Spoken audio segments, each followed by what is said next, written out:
Pupunta kami ngayon sa Apple Farm. Si Apple Farm.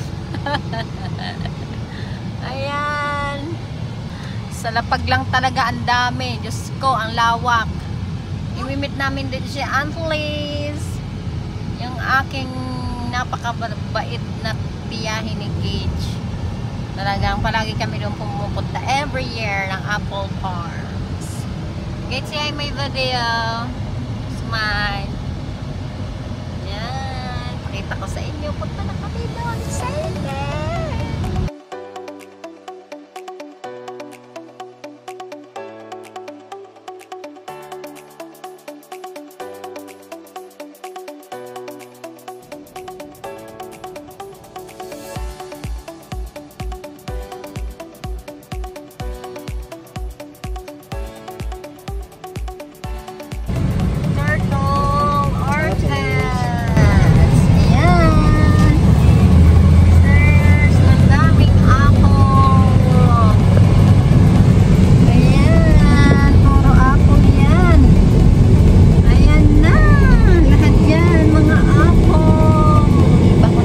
Nyo talagang ang lawak nitong apple farm na to, grabe, hindi lang tong farm, marami pa ditong pumpkin, iba-iba, tsaka mga flowers, talaga andito lang, at tsaka ang lapit lang nito sa amin, kaya hindi na masama, 10 minutes lang yung biyahe or 8 minutes, depende sa pagmani mo, talagang mabilis kasi dito, at walang ka-traffic.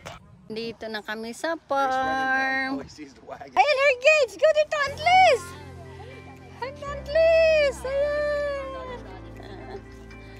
Andito na si Aunt Liz. Two arms. Two arms. Thank you, Aunt Liz, for coming. Hello.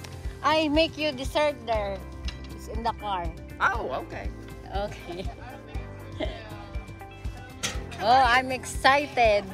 Ayan na mga mamshi, excited na ako sa ipakita ang Apple Farm. Samahan nyo kami mag-ane. Ito pala yung mga presyo ng mga apple. Depende kung anong mga gusto mo dito. Kung gusto mo magluto mga apple pie, kung ano-ano.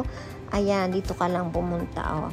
May mga presyo yan, yung mga lalagyan. Kung anong gusto mo. 25, 16, $8. Ang kinuha lang namin dyan, $8. Kasi ang dami na yan. Hindi mo yun mauubos talaga sa sobrang dami. 1 week. Baka masayang lang. Abutan pa nga yun ng 1 week. Yung $8 mo. Ayan na nga, ayan yung mga square na yan, mga pangalan yan ng mga apple. Dito ko lang nalaman nang dumating ako dito sa Jumerica.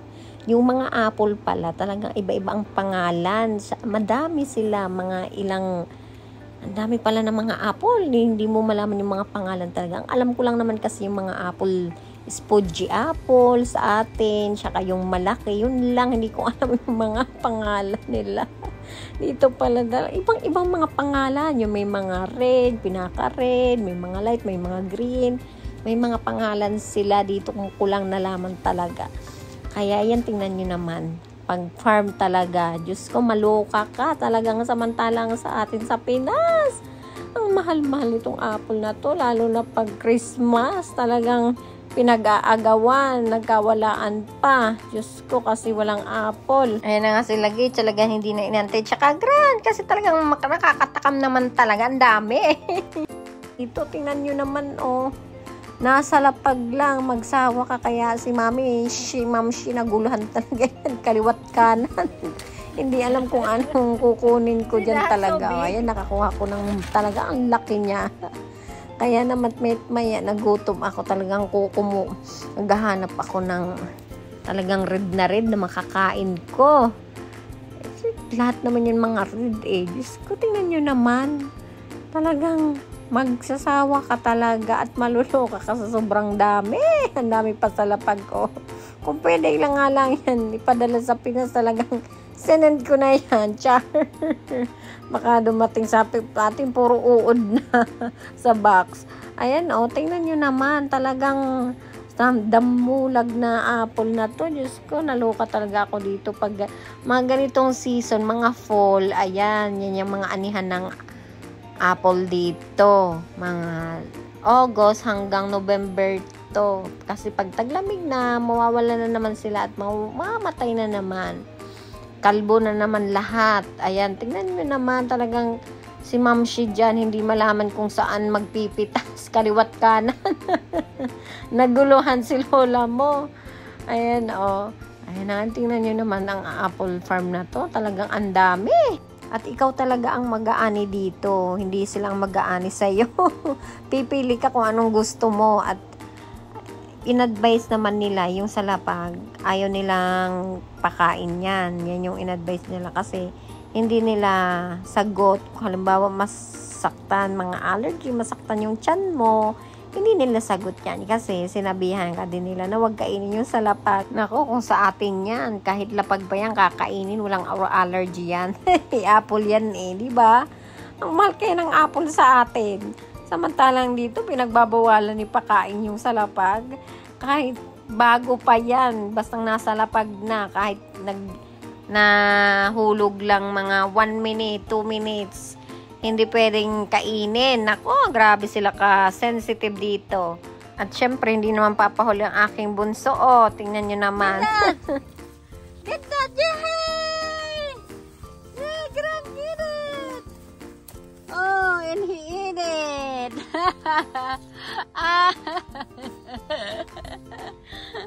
Ano kinyo, ano bigger? Ay, hit ni Gran!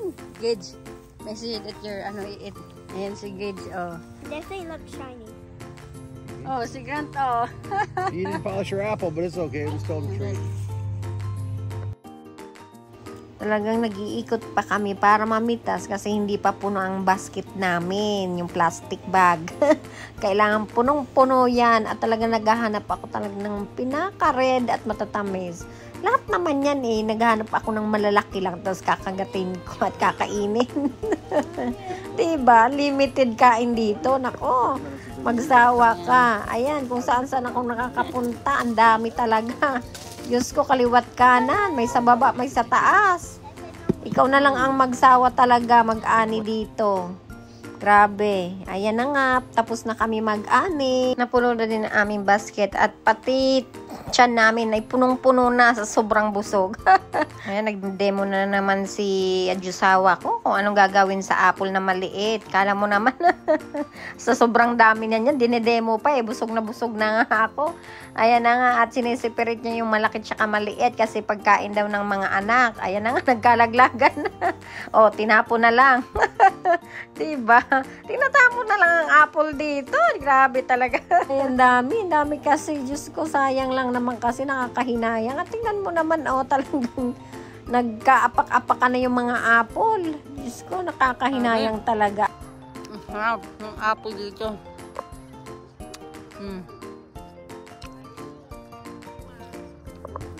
Nasa floor lang, oh. Ito na. Dami. Nasa floor lang. Dami.